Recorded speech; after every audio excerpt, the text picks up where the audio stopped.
नमस्कार, मेरा नाम है मीनाक्षी रजत और आप देख रहे हैं ललकार। पश्चिम एशिया में जंग की आग लगातार भड़कती जा रही है। ईरान, इजरायल और अमेरिका के बीच शुरू हुआ टकराव अब एक हफ्ते से ज्यादा पहुंच गया है। हालात हर गुजरते घंटे के साथ और खतरनाक होते जा रहे हैं। एक तरफ अमेरिका के राष्ट्रपति डोनाल्ड ट्रंप ने साफ कर दिया है कि ईरान के साथ अब कोई भी बातचीत नहीं होगी, सिर्फ बिना शर्त सरेंडर ही अमेरिका को मंजूर है। एक तरफ अमेरिका अपनी जिद पर अड़ा हुआ है, तो वहीं दूसरी तरफ ईरान और उसके समर्थन वाले देश भी इस जंग के मैदान से पीछे हटने के लिए तैयार नहीं है।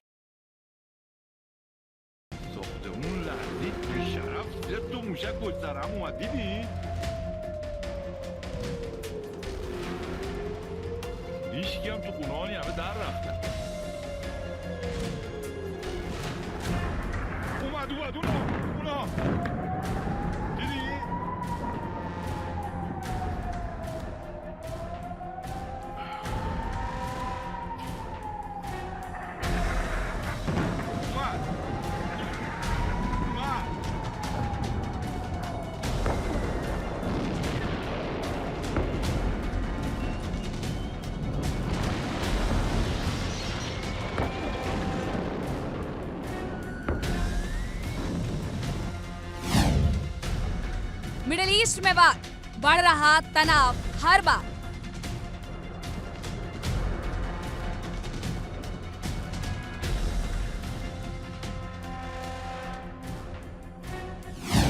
जंग का शोर बढ़ता जा रहा हर ओर।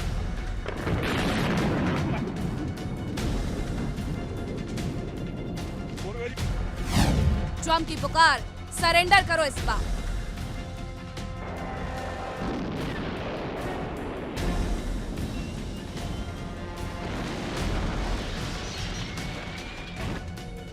मिडिल ईस्ट में युद्ध की आग अब और तेज हो चुकी है। ईरान और इजरायल के बीच जारी हमलों ने पूरे इलाके को युद्ध के मैदान में तब्दील कर दिया है।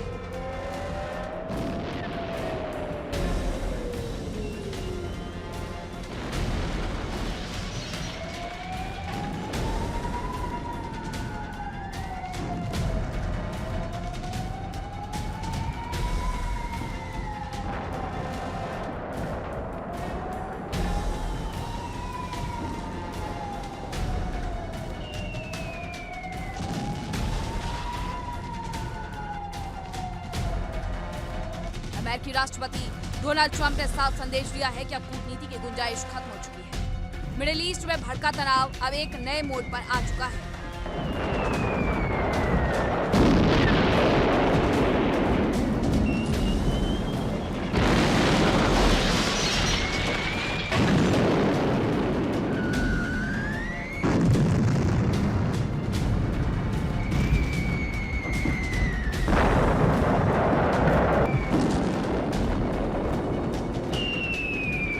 इजरायल और अमेरिका मिलकर अब ईरान को पूरी तरह से तबाह करने की फिराक में है। ऐसे में ईरान पीछे हटने को नहीं मान रहा है। ईरान भी साफ कर चुका है कि वो खामनेई की मौत का बदला जरूर लेगा।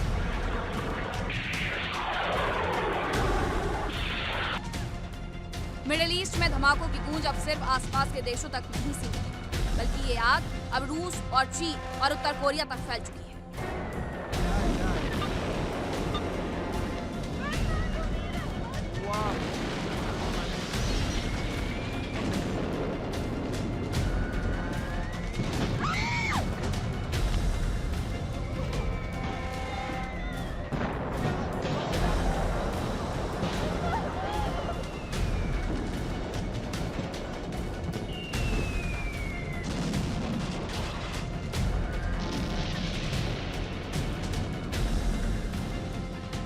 भले ही डोनाल्ड ट्रंप भरोसे के साथ आगे बढ़ रहे हैं, लेकिन क्या ट्रंप अपने प्लान पर कामयाब हो पाएंगे?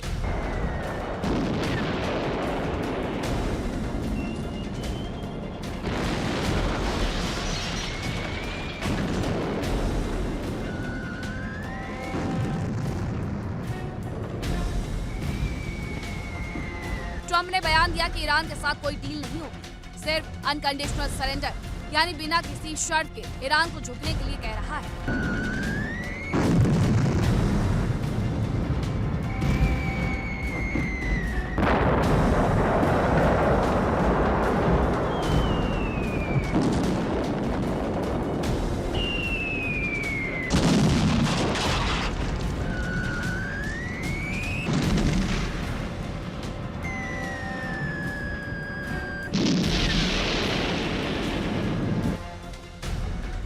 ट्रंप ने अपने सोशल मीडिया प्लेटफॉर्म पर कहा है कि ईरान की मौजूदा सत्ता अब कमजोर पड़ चुकी है और अमेरिका चाहता है कि वहां नया नेतृत्व आए जो मिडिल ईस्ट में स्थिरता ला सके।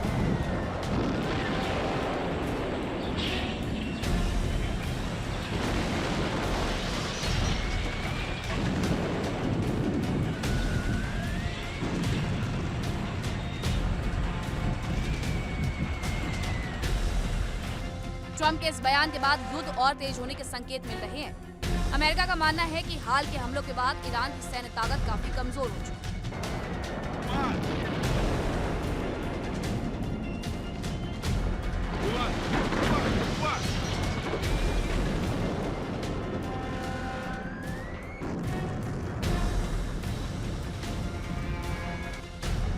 हालांकि उन्होंने ये भी कहा कि ईरान में कैसा शासन होगा, लोकतांत्रिक या इस्लामिक, जिससे अमेरिका को फर्क नहीं पड़ता, लेकिन शर्त सिर्फ एक, ईरान को बिना शर्त सरेंडर करना होगा।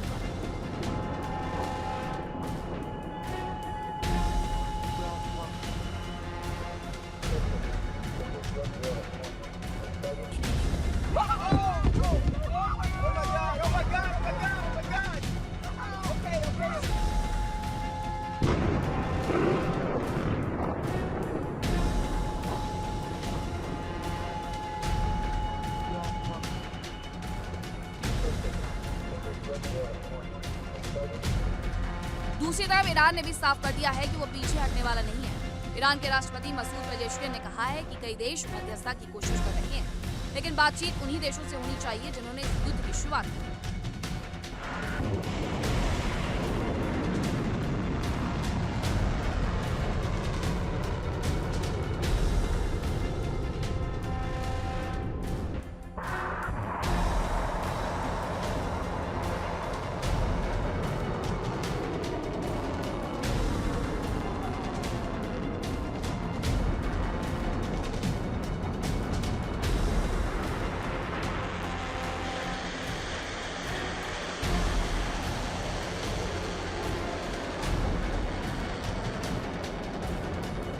ईरान का कहना है कि जब तक हमले जारी रहेंगे, जवाब भी जारी रहेगा। हाल ही में ईरान की राजधानी तेहरान में जोरदार धमाकों की खबर सामने आई।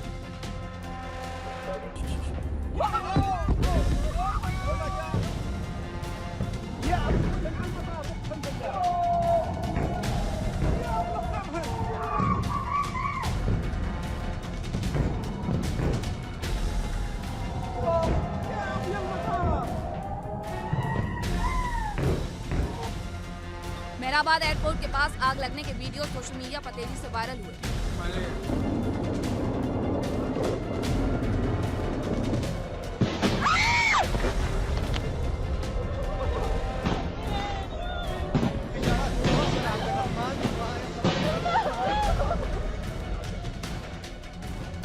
इजरायली सेना ने दावा किया कि उसने तेहरान में कई नए ठिकानों को निशाना बनाया। इजरायल के हमलों के जवाब में ईरान ने भी पलटवार किया। ईरान की ओर से इजरायल के प्रमुख शहर तेल अवीव पर मिसाइल और रॉकेट दागे गए।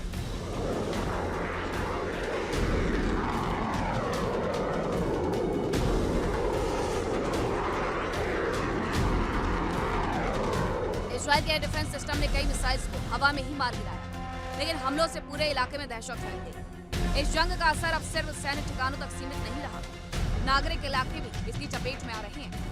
रिपोर्ट्स के अनुसार कई हमलों में अस्पताल और स्कूलों को नुकसान पहुंचा।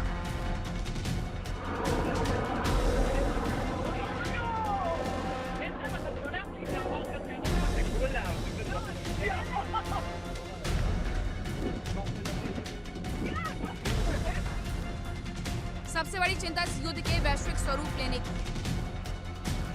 कहा जा रहा है कि ईरान को रूस, चीन और उत्तर कोरिया जैसे देशों का समर्थन मिल सकता है,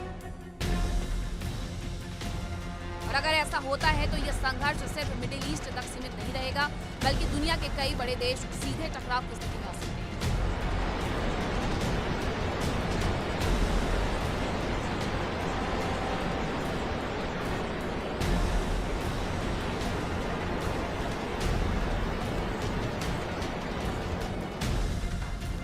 सऊदी अरब इस युद्ध की चपेट में आने से बचने की कोशिश कर रहा है। सऊदी अरब ने दावा किया कि उसके एयर डिफेंस सिस्टम ने शाब तेल क्षेत्र की ओर बढ़ रहे 4 ड्रोन मार गिराए।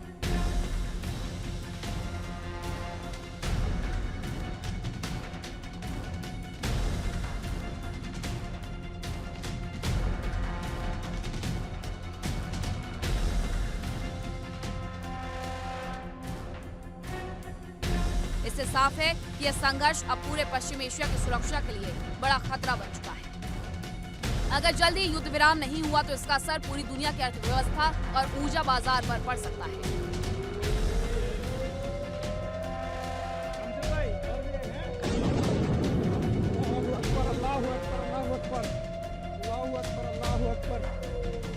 तेल की कीमतों में उछाल और वैश्विक तनाव पहले ही बढ़ने लगा है। मिडिल ईस्ट में जारी ये जंग अब सिर्फ 2 देशों तक संघर्ष नहीं रह गया है। एक तरफ अमेरिका और इजराइल है तो दूसरी तरफ ईरान और उसके संभावित सहयोगी देश।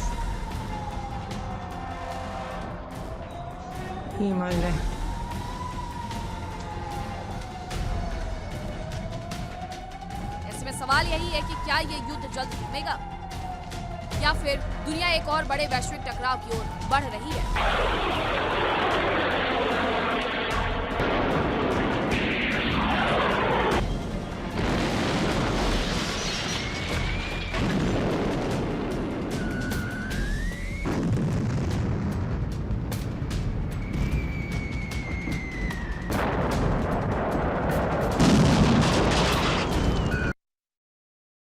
मिडिल ईस्ट में चल रही जंग अब और ज्यादा खतरनाक मोड़ पर पहुंचती हुई दिखाई दे रही है। ईरान, इजराइल और अमेरिका के बीच जारी संघर्ष में अब दुनिया के दूसरे ताकतवर देशों के शामिल होने की आशंका बढ़ गई है। इस बीच नॉर्थ कोरिया के नेता किम जोंग उन का सख्त बयान सामने आने के बाद अंतर्राष्ट्रीय राजनीति में हलचल तेज हो गई है। किम जोंग उन ने चेतावनी दी है कि अगर ईरान में मौजूद नॉर्थ कोरियाई नागरिकों को कोई भी नुकसान पहुंचता है तो प्योंगयांग चुप नहीं बैठेगा। इस बयान ने पहले से सुलग रहे मिडिल ईस्ट संकट को और ज्यादा विस्फोटक बना दिया है। आपको हमारी एक खास रिपोर्ट दिखाते हैं।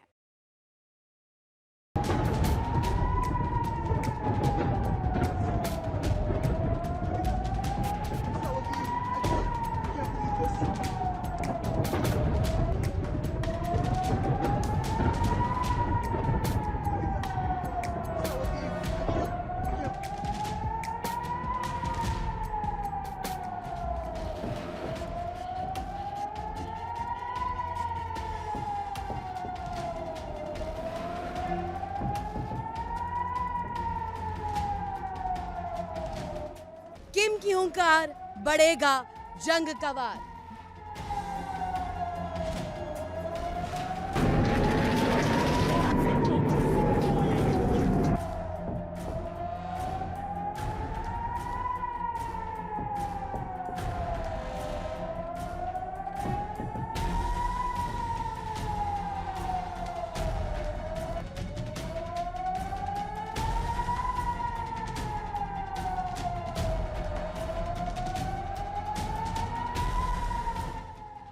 मिसाइल की मार, युद्ध खतरनाक इस बार।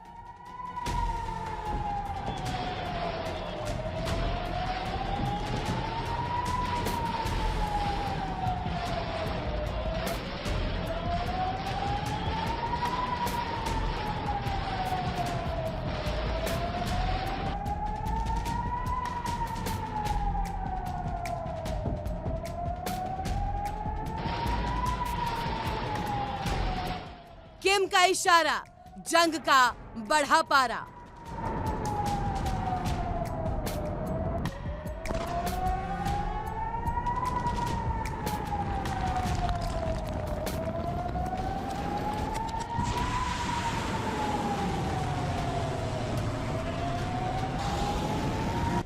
मिडिल ईस्ट में जंग का दायरा अब लगातार बढ़ता नजर आ रहा है।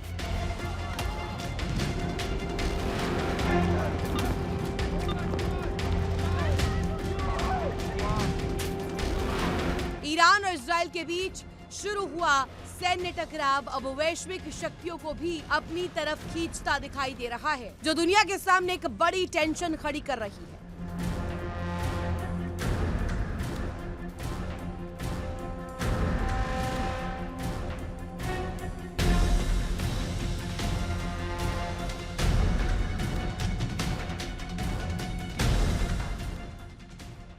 मिसाइलों की गूंज, ड्रोन अटैक की आवाज और महाशक्तियों की दहाड़ ने हर ओर हाहाकार मचाया हुआ है।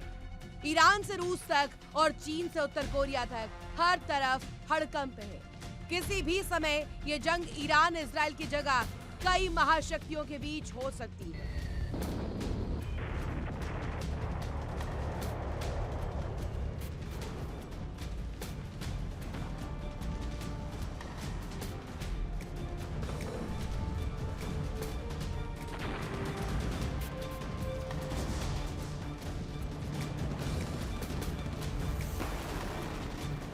क्योंकि इस बार अब आवाज आने लगी है नॉर्थ कोरिया से।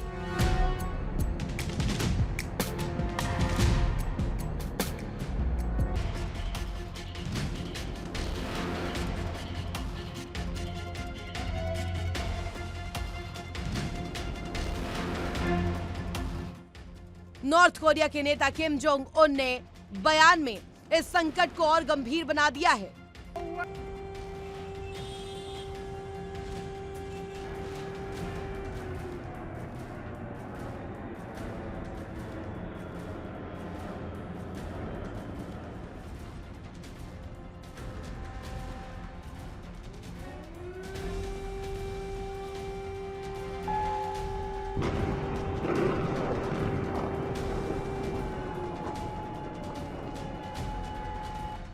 रिपोर्ट्स के मुताबिक किम जोंग उन ने अंतर्राष्ट्रीय गठबंधन को चेतावनी दी है। ईरान में रह रहे नॉर्थ कोरियाई नागरिकों की सुरक्षा से कोई समझौता नहीं किया जाएगा। यानी संदेश साफ है कि अगर किसी ने उत्तर कोरिया की तरफ आंख उठाने की भी कोशिश की तो छोड़ा नहीं जाएगा।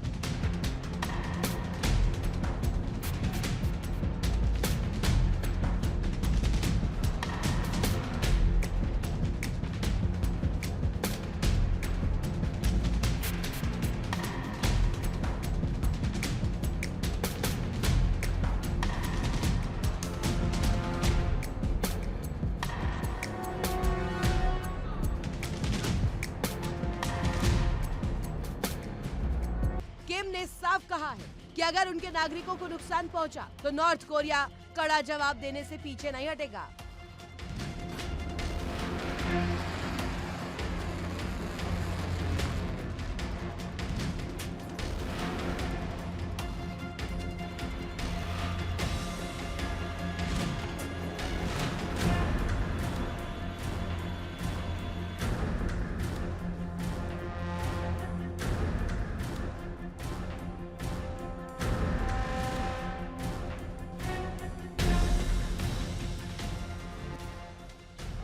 इतना ही नहीं, किम जोंग उन ने अपने बयान में यह भी कहा कि यदि उनके देश की सुरक्षा को खतरा हुआ तो वह साउथ कोरिया को पूरी तरह तबाह कर सकते हैं।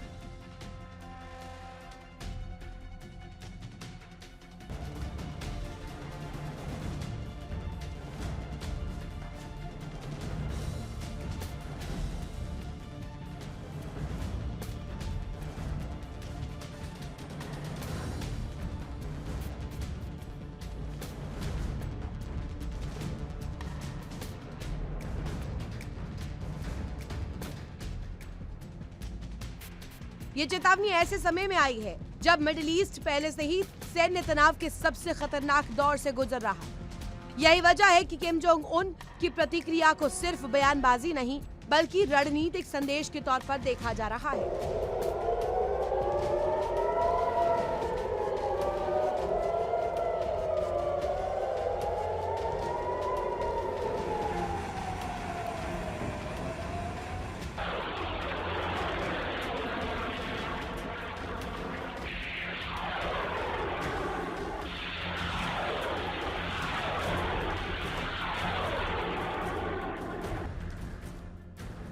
जमीन पर हालात लगातार बिगड़ते जा रहे हैं। रिपोर्ट्स के मुताबिक ईरान को सैन्य मोर्चे पर भी बड़ा नुकसान हुआ है।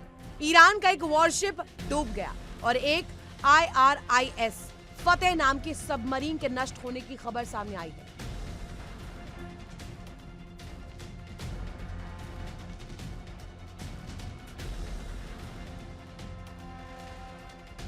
इसके अलावा कई सैन्य ठिकानों को भी भारी नुकसान पहुंचने की जानकारी मिल रही है। इन घटनाओं ने साफ किया है कि संघर्ष कूटनीतिक बयानबाजी तक सीमित नहीं है। जमीन, हवा और समुद्र तीनों मोर्चों पर सैन्य कार्रवाई जारी है।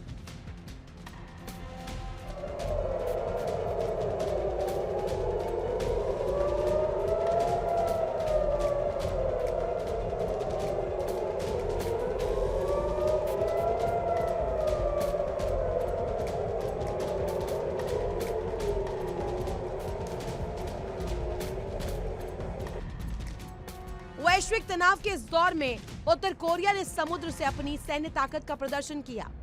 किम जोंग उन ने अपने नए विध्वंसक युद्धपोत से रणनीतिक क्रूज मिसाइलों का परीक्षण किया।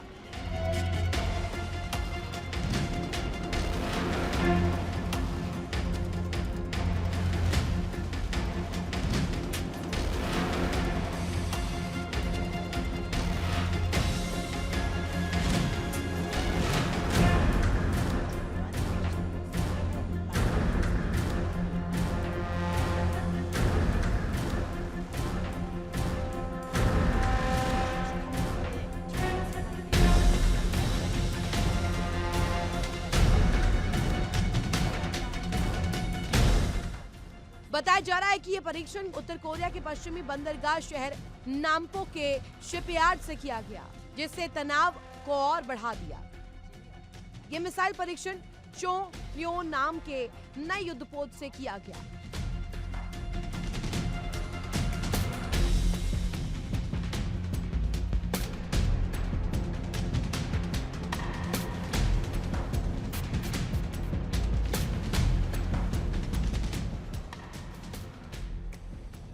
जो अभी औपचारिक रूप से नौसेना में शामिल नहीं हुआ है, लेकिन किम जोंग की तैयारी पूरी है। इस युद्धपोत को उत्तर कोरिया की नई समुद्री सैन्य रणनीति का अहम हिस्सा माना जा रहा है।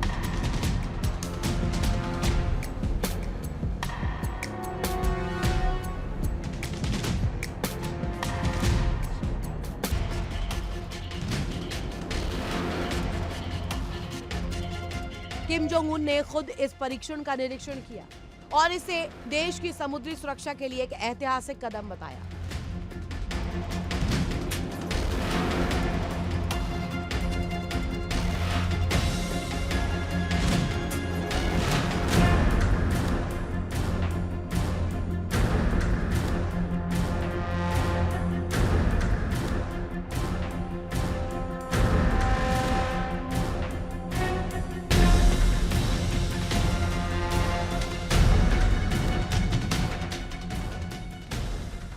उनका कहना है कि नया युद्धपोत उत्तर कोरिया की समुद्री संप्रभुता की रक्षा में बड़ा बदलाव लाएगा। उत्तर कोरिया ने इन मिसाइलों को रणनीतिक क्रूज मिसाइल बताया।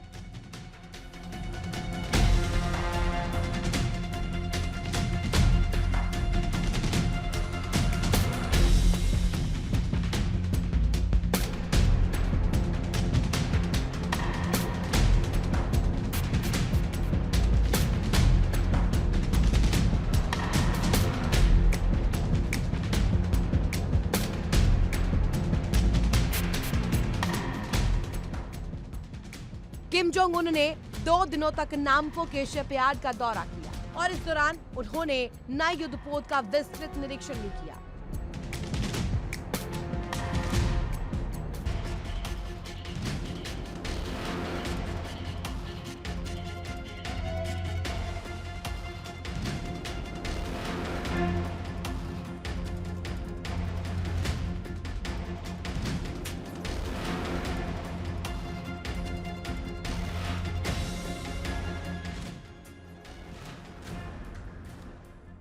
ये समय उत्तर कोरिया की सत्तारूढ़ वर्कर्स पार्टी की स्थापना वर्षगांठ के आसपास का है, जिसे वहां राजनीतिक रूप से बेहद महत्वपूर्ण माना जाता है।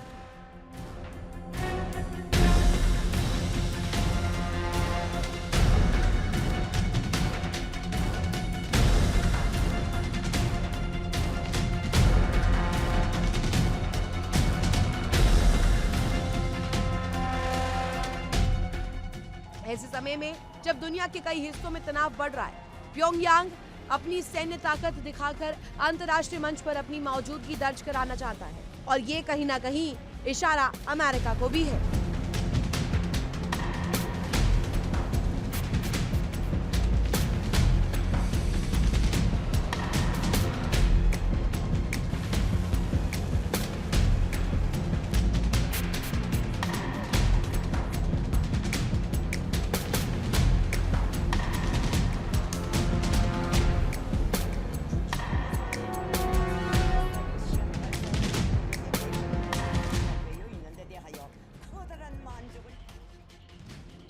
इस युद्ध को लेकर अमेरिका के भीतर राजनीतिक मतभेद उभर कर सामने आ रहे हैं। वॉशिंगटन में अमेरिकी कांग्रेस ने आगे के हमलों को रोकने के लिए वोट किया। ये फैसला इस बात की ओर इशारा कर रहे हैं कि अमेरिका की राजनीति में इस युद्ध को लेकर एकमत नहीं है।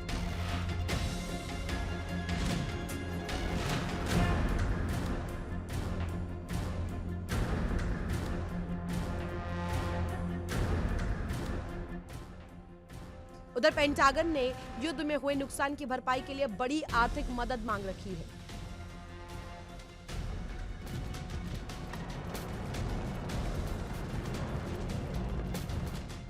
और इस बीच मिडिल ईस्ट संकट का असर यूरोप तक पहुंचता दिखाई दे रहा है।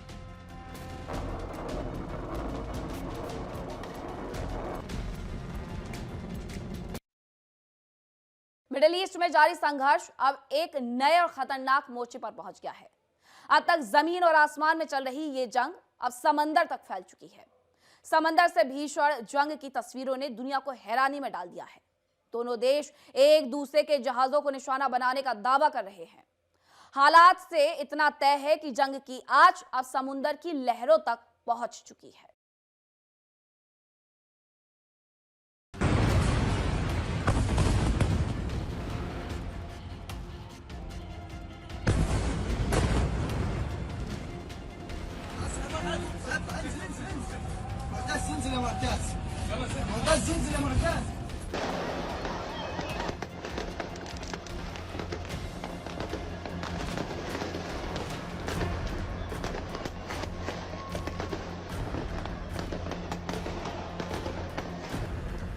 लहरों पर लड़ाई, दुनिया घबराई।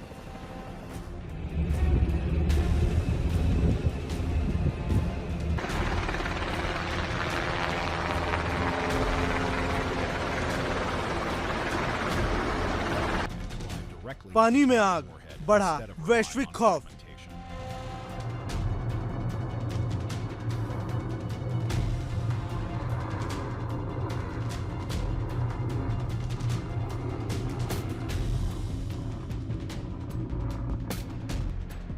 जहाज बनाम जहाज, जंग का नया अंदाज।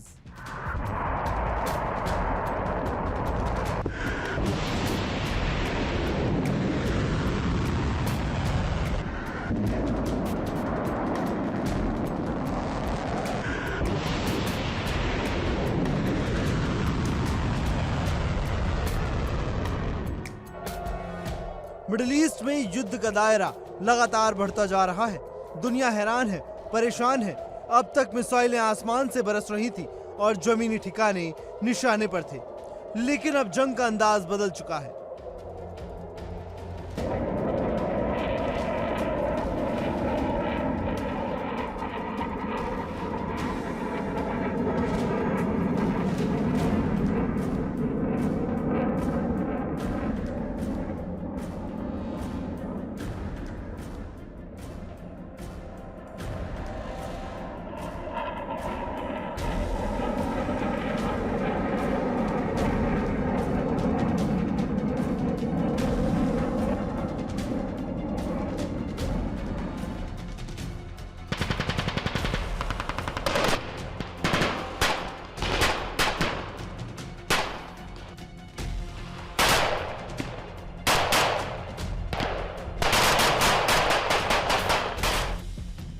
अब ये टकराव समंदर की गहराई तक पहुंच चुका है।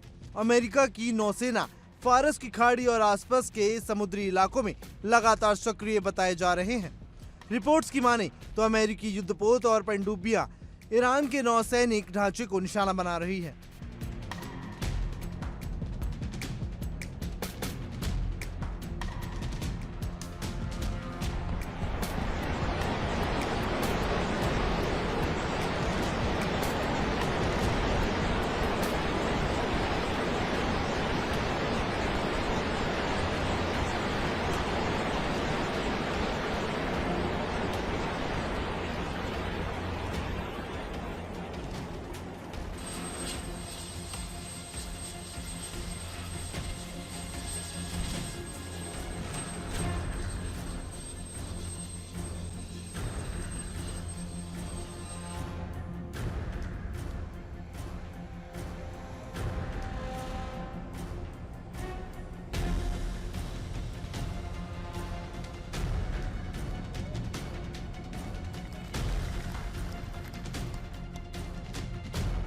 अमेरिका का दावा है कि उसने ईरान के कई नौसैनिक जहाजों को तबाह कर दिया। बताया जा रहा है कि 30 से ज्यादा ईरानी जहाजों को निशाना बनाया गया। अमेरिका ने यह भी दावा किया कि ईरान के ड्रोन कैरियर शाहिद बघेरी को भारी नुकसान पहुंचाया गया है।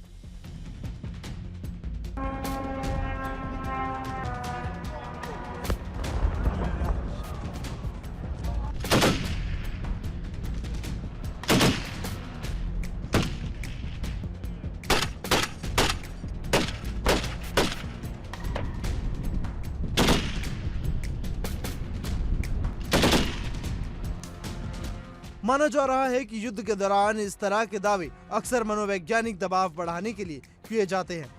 इस हमले में करीब 80 ईरानी नाविकों की मौत होने की खबर है।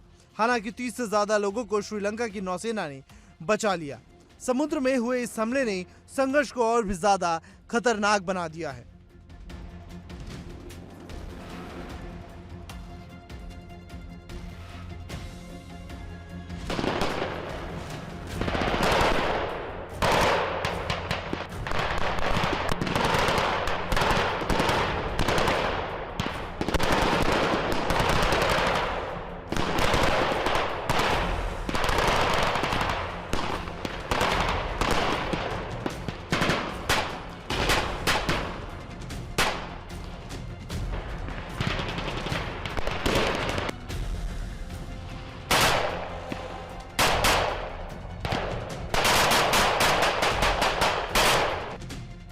अमेरिका का दावा है कि ये जहाज उसके सामरिक ठिकाने डिएगो गार्सिया के लिए संभावित खतरा बन सकता है, लेकिन ईरान ने इस कार्रवाई को युद्ध अपराध बताया है। तो ईरान का कहना है कि जिस जहाज को निशाना बनाया गया उस पर कोई हथियार ही नहीं था, लेकिन ईरान भी पीछे हटने के मूड में नहीं है।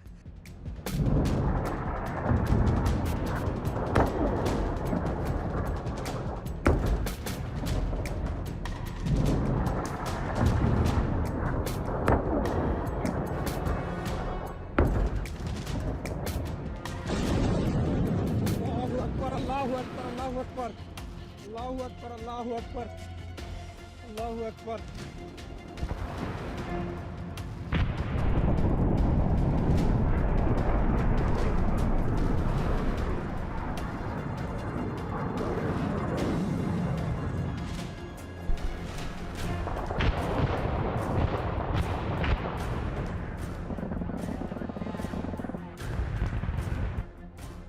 तो ईरान ने दावा किया है कि उसने अमेरिका के aircraft carrier USS Abraham Lincoln पर बड़ा हमला किया है। बताया जा रहा है कि जब हमला हुआ उस समय यह विशाल युद्धपोत फारस की खाड़ी में ईरानी तट से करीब 350 किलोमीटर दूर मौजूद था।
दुनिया के सबसे अहम समुद्री व्यापार मार्ग इसी इलाके से गुजरते हैं। युद्ध का असर वैश्विक अर्थव्यवस्था पर भी पड़ने लगा है।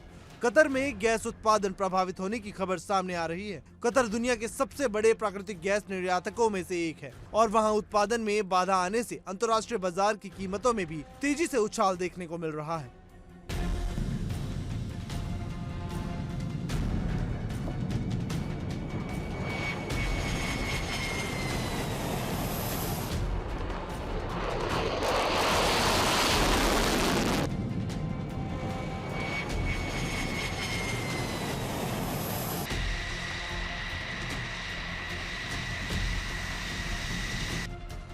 कुल मिलाकर मिडिल ईस्ट में जारी संघर्ष अब सिर्फ क्षेत्रीय युद्ध नहीं रह गया। एक तरफ अमेरिका और इजराइल है तो दूसरी तरफ ईरान के साथ कई बड़े देश।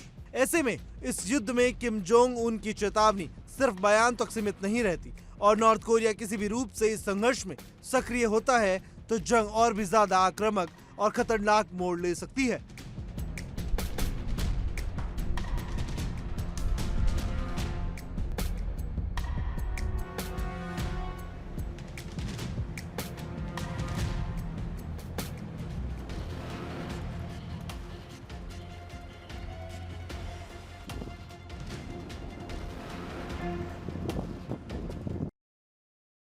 मिडिल ईस्ट में युद्ध की आग अब सिर्फ एक क्षेत्र तक सीमित नहीं रही। हर दिन नए मोर्चे खुल रहे हैं और दुनिया के कई देश इस टकराव की चपेट में आते दिखाई दे रहे हैं। जंग जितनी जमीन पर लड़ी जा रही है, उतनी ही खुफिया नेटवर्क और तकनीक के जरिए भी लड़ी जा रही है। इसी बीच एक बड़ा दावा सामने आया है कि रूस ईरान को खुफिया मदद दे रहा है।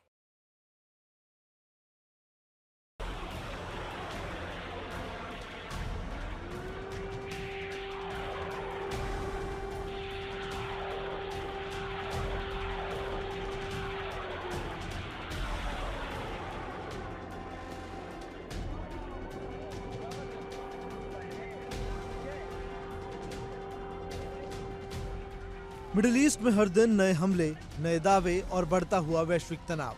अब इस संघर्ष में कई देशों के नाम जुड़ने लगे हैं और इस बीच रूस की कथित एंट्री ने पूरे समीकरण को बदल दिया है।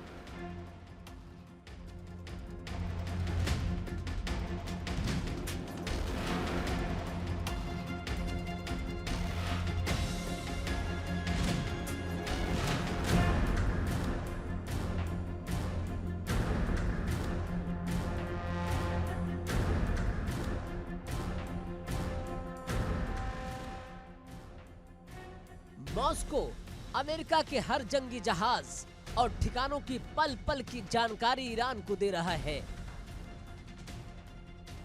तभी तो ईरान के ड्रोन और मिसाइलें अब अमेरिका के रडार को चकमा देकर सीधे टारगेट को भेद रही है।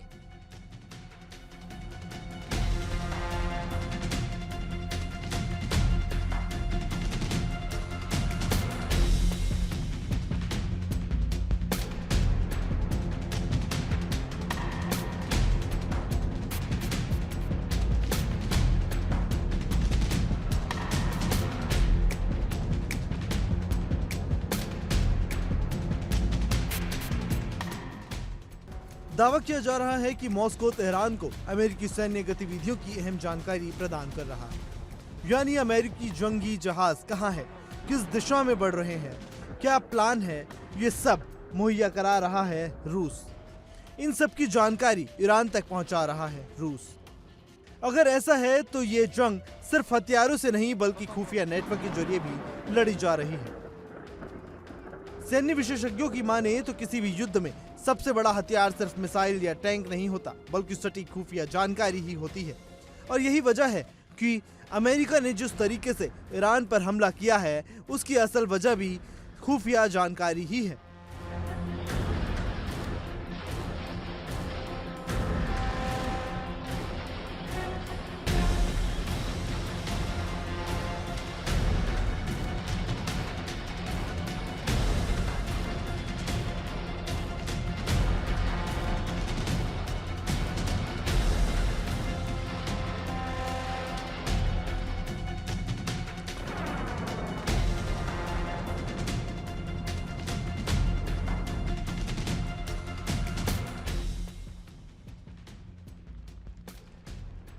अगर रूस ईरान को यह जानकारी दे रहा है तो युद्ध का पासा पलट सकता है। रिपोर्ट्स में दावा किया गया है कि रूस लगातार ईरान को अमेरिकी सैन्य ठिकानों की रियल टाइम लोकेशन दे रहा है। बताया जा रहा है कि यह जानकारी सीधे तेहरान के कमांड सेंटर तक पहुंचाई जा रही है।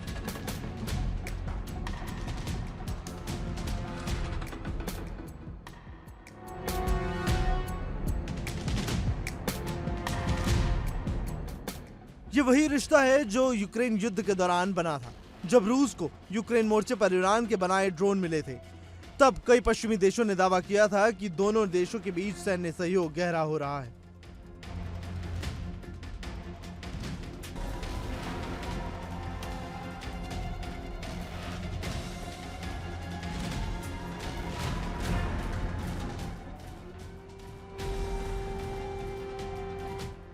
अब सवाल ये उठ रहा है कि क्या उसी सहयोग का असर मिडिल ईस्ट के युद्ध में दिखाई दे रहा है।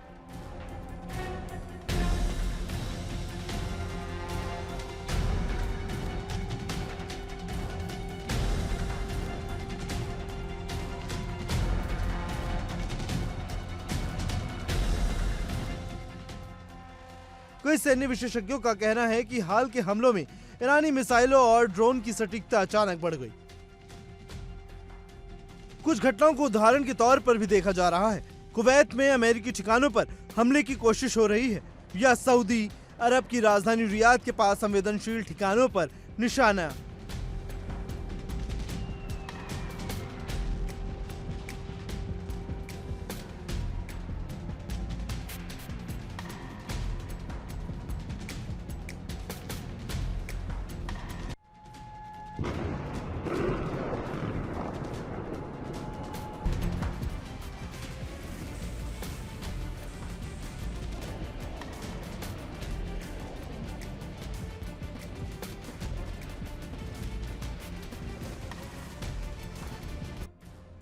इन घटनाओं के पीछे खुफिया जानकारी ही बताई जा रही है।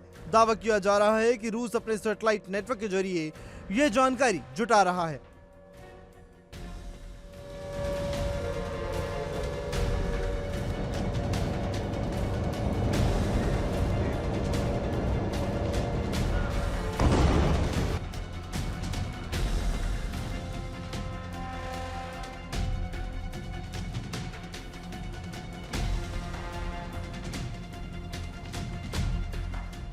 ईरान के पास अपना बड़ा सैटेलाइट नेटवर्क नहीं है, लेकिन रूस के पास कॉस्मोस सीरीज के एक ऐसे उपग्रह हैं जो समुद्र और जमीन पर सैन्य गतिविधियों पर लगातार नजर रखते हैं। बताया जा रहा है कि ये सैटेलाइट 24 घंटे अमेरिकी युद्धपोत और सैन्य गतिविधियों पर नजर रख रहे हैं।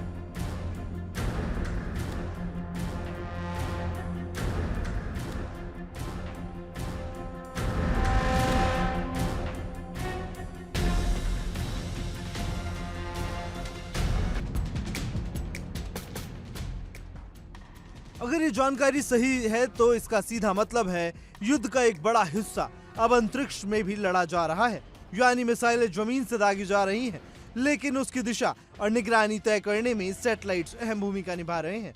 इसी वजह से कई विश्लेषक इस पूरे घटनाक्रम को महाशक्तियों के बीच उभरती हुई नई जंग का नाम भी दे रहे हैं।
Whoa, did you see that? एक तरफ अमेरिका और उसके सहयोगी देश और दूसरी तरफ रूस, ईरान, चीन और उत्तर कोरिया जैसे संभावित सहयोगियों का समीकरण। सबसे बड़ा सवाल यह है कि अगर रूस की भूमिका के ठोस सबूत सामने आते हैं तो अमेरिका की प्रतिक्रिया क्या होगी? क्या ये संघर्ष प्रॉक्सी वॉर से आगे बढ़कर महाशक्तियों की सीधी टक्कर बन सकता है? कुल मिलाकर मिडिल ईस्ट की ये जंग अब सिर्फ क्षेत्रीय संघर्ष नहीं रही।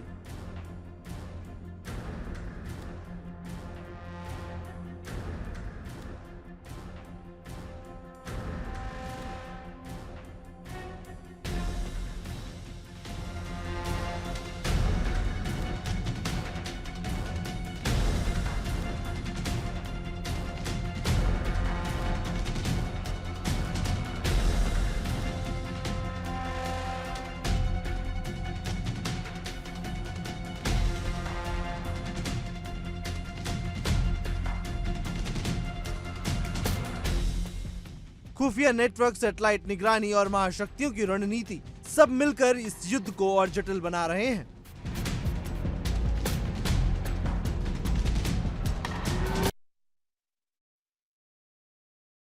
फिलहाल के लिए इतना ही। रुक रहे एक छोटे से ब्रेक के लिए, आप कहीं मत जाइएगा। इंडिया डेली पर खबरों का सिलसिला लगातार जारी है। देखिए इंडिया डेली 24/7 अब आपकी स्मार्ट टीवी पर। इंडिया डेली मौजूद है सभी डिजिटल प्लेटफॉर्म पर लाइव और लगातार। इंडिया डेली 24/7 हर दिन राष्ट्र को समर्पित।